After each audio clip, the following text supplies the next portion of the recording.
नमस्कार दोस्तों, विद्यार्थियों। ऑनलाइन क्लासेस में आपका स्वागत है। आज एक नया टॉपिक त्रिभुज। छोटी सी कक्षाओं से लेकर बड़ी बड़ी कक्षाएं हैं, प्रतियोगी परीक्षा हैं, दैनिक जीवन में हैं, सब जगह त्रिभुज महत्वपूर्ण है। तो आज इस पर हम चर्चा करेंगे, क्या होता है त्रिभुज, इसके क्या गुण होते हैं, कितने प्रकार के होते हैं, कौन कौन से होते हैं, उनके बारे में पूरी अपन जानकारी लेंगे। पहले अपन समझते हैं त्रिभुज क्या है। त्रिभुज के बारे में पहले अपन को जानना जरूरी है। त्रिभुज जैसे कि नाम ही सब कुछ दे रखा है। त्रि का मतलब होता है तीन, भुज मतलब भुजा है। नाम ही सब कुछ दे रखा है, तीन भुजाओं वाली आकृति होगी, ये तो कंफर्म है। त्रिभुज तीन भुजाओं वाली आकृति। अब अपन इसको नए परिभाषा के हिसाब से देखें अगर, तो आ जाएगा इसमें तीन सरल रेखाखंडों से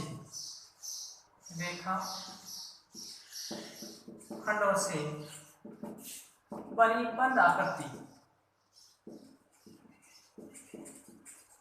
को त्रिभुज कहते हैं। तीन सरल रेखाखंड है से बनी बंद आकृति को अपन त्रिभुज कहेंगे। आकृति बंद होना जरूरी है, रेखाखंड तो हो जाएंगे, आकृति बंद होना जरूरी है। अगर बंद आकृति है जिसमें तीन सरल रेखाखंड है, वह आकृति त्रिभुज कहलाएगी। देखते हैं उदाहरण, जैसे एक त्रिभुज है एबीसी। अब इसमें तीन रेखाखंड है, ए बी, बी सी और ए सी। आकृति बंद है तो ये त्रिभुज कहलाएगी। इसको अपन लिख सकते हैं त्रिभुज एबीसी। इसको अपन संकेत के रूप में इसको दर्शाएंगे। त्रिभुज का संकेत इस प्रकार, कोई भी अपन नाम लिखेंगे जैसे त्रिभुज एबीसी, बार बार अपन ऐसे त्रिभुज लिख के अपन संकेत के रूप में दर्शाएंगे। तो यहाँ पर भी अपने सामने एक दिख रहा है त्रिभुज एबीसी है। अब इसमें तीन तो शीर्ष हो जाएंगे, जैसा अपन देखा था चतुर्भुज के बारे में, इसमें भी है। फिर भुजाएं और कोण, इसमें भी तीन शीर्ष है, शीर्ष ए बी और सी। यहाँ पर शीर्ष की बात अगर करें तो शीर्ष ए है, बी और सी। भुजा की अगर बात करें, भुजा ए बी, बी सी और ए सी, ए बी, बी सी और ए सी। अब कोण की बात करें तो कोण ए, कोण बी, कोण सी। यहाँ लिखिए कोण ए, कोण बी और कोण सी। ये शीर्ष हो जाएंगे तीन। पूरा विस्तार से देखेंगे इसको अपन। ये कोण हो जाएंगे, इसमें कोण ए, कोण बी, कोण सी और ये भुजा हो जाएंगे। तो ये इसकी परिभाषा है। तीन, त्रि का मतलब तीन, भुज यानी भुजा है। तीन सरल रेखाओं से बनी बंद आकृति, आकृति बंद होना जरूरी है, त्रिभुज कहलाएगी। संकेत के रूप में अपन इसको इस प्रकार दर्शाएंगे। त्रिभुज का संकेत, तीन शीर्ष हो जाएंगे, तीन भुजाएं हो जाएंगी और तीन कोण हो जाएंगे। और तीनों कोणों का योग अपन जानते ही 180 डिग्री होता है। त्रिभुज के तीनों कोणों का योग, कोण ए प्लस कोण बी प्लस कोण सी बराबर 180 डिग्री। प्रश्न कई बार आता है कि त्रिभुज के तीनों कोणों का योग कितना होता है, 180 डिग्री। दो कोण दे रखे, अपन तीसरा कोण का पता लगा सकते हैं। तो ये तो अपन पढ़ा है त्रिभुज के बारे में, त्रिभुज क्या होता है। अब अपन पढ़ेंगे इसका वर्गीकरण। त्रिभुज का वर्गीकरण करेंगे तो ये दो प्रकार से होता है।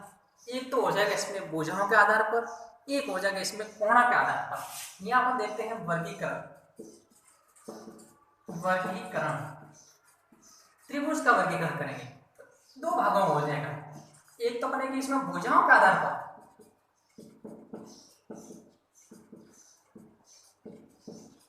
दूसरा इसमें हो जाएगा कोणों के आधार पर।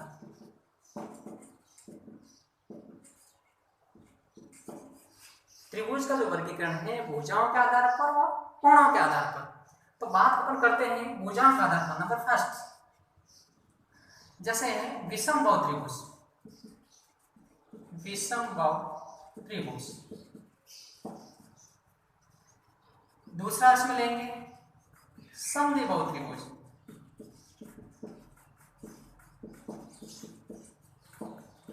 तीसरा अगर हम इसमें देखें तो हो जाएगा इसमें समबाहु त्रिभुज। ये तो हो जाएगा भुजाओं का आधार पर।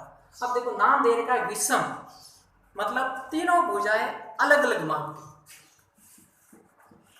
तीनों भुजाएं अलग अलग माप की।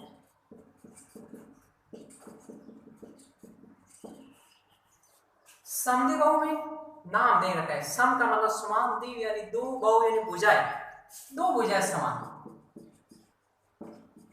दो भुजाएं समान माप, दो भुजाएं समान माप के होनी चाहिए। समबाहु, सम का मतलब समान, बहु यानी भुजाएं, यानी ऐसा त्रिभुज तीनों भुजाएं समान, तीनों भुजाएं समान माप। विषम बहु में तीनों भुजाएं अलग अलग माप की, समद्विबाहु में दो भुजाएं समान माप की, और समबाहु में तीनों भुजाएं समान माप की। जैसा नाम है वैसी आकृति है। जैसे इसमें अपन देखेंगे इस प्रकार हो जाएगा, या ए बी सी विषम बहु त्रिभुज, तीनों भुजाएं अलग अलग है, ए बी और सी। समद्विबाहु त्रिभुज जिसमें दो भुजाएं समान है, ये दो भुजाएं समान, ए त्रिभुज ए बी सी है, इसमें दो भुजाएं समान है, ए और समबाहु त्रिभुज तीनों भुजाएं समान इसकी, ए बी सी एक समबाहु त्रिभुज है, इसमें तीनों भुजाएं समान है, वो हो जाएगा इसमें समबाहु त्रिभुज। तो ये तो था भुजाओं के आधार पर। अब बात करते हैं कोणों के आधार पर। ये भी तीन प्रकार के होते हैं, न्यून कोण, समकोण और अधिक कोण। बात अपन करते हैं इसमें अपन कोण के आधार पर। नंबर फर्स्ट इसमें आ जाएगा न्यून कोण त्रिभुज। दूसरा इसमें लेते अपन अगर तो समकोण त्रिभुज। तीसरी इसमें अगर बात लेते अपन तो अधिक कोण त्रिभुज। कोणों का आधार पर न्यून कोण जैसा नाम में दे रखा है 90 से कम, न्यून कोण 90 से कम होता है, तो ये 90 से कम हो जाएगा। अगर अपन को कोण दे रखा है तो 90 से कम है, न्यून कोण हो जाएगा। समकोण 90 डिग्री दे रखा है अगर अपने पास, और अधिक कोण 90 से अधिक, जैसे दे रखा है 90 से अधिक दे रखा है, अपन यहाँ बात करते हैं 90 से अधिक। कोई भी कोण है वो 90 से अधिक और 180 से कम दे रखा तो वो अधिक कोण त्रिभुज हो जाएगा। जैसे दे रखा है न्यून कोण इस प्रकार हो जाएगा, ये बी सी न्यून कोण त्रिभुज है, इसमें कोण ए, कोण बी और कोण सी वो तीनों 90 से कम हैं। इस प्रकार कोण ए, कोण बी और कोण सी वो तीनों हैं वो 90 से कम। समकोण त्रिभुज में एक कोण समकोण 90 डिग्री होगा, इस प्रकार आकृति देख सकते हैं। ए बी सी एक समकोण त्रिभुज है जिसका बी कोण समकोण केवल एक कोण 90 डिग्री का है, तो वो समकोण त्रिभुज हो जाएगा। इसमें देखेंगे तो कोण बी है वो 90 डिग्री, अधिक कोण देखेंगे तो एक कोण अधिक हो जाएगा।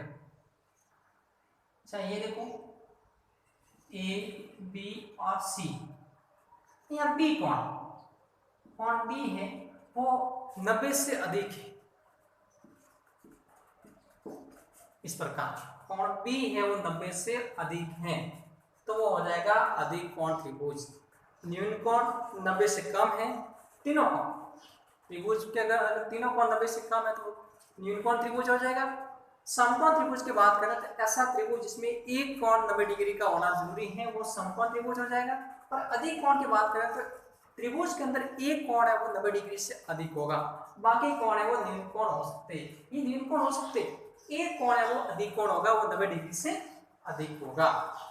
तो ये हो जाएगा इसमें कोणों के आधार पर वर्गीकरण। इसमें तो अपन पढ़ा आज त्रिभुज के बारे में जानकारी पड़ी, फिर उसका वर्गीकरण भुजाओं के आधार पर तीन प्रकार के होते हैं, विषम बहु त्रिभुज, समद्विबाहु त्रिभुज और समबाहु त्रिभुज। दूसरा था इसमें कोणों के आधार पर, वो भी तीन प्रकार के होते हैं, न्यून कोण त्रिभुज, समकोण त्रिभुज और अधिक कोण त्रिभुज। आपको ये सब जानकारी समझ में आया होगी। आगे पढ़ेंगे अपन, नेक्स्ट दूसरा वीडियो होगा इसके क्षेत्रफल के बारे में पढ़ेंगे। तब तक आप इनके बारे में पूरी जानकारी लीजिए। धन्यवाद।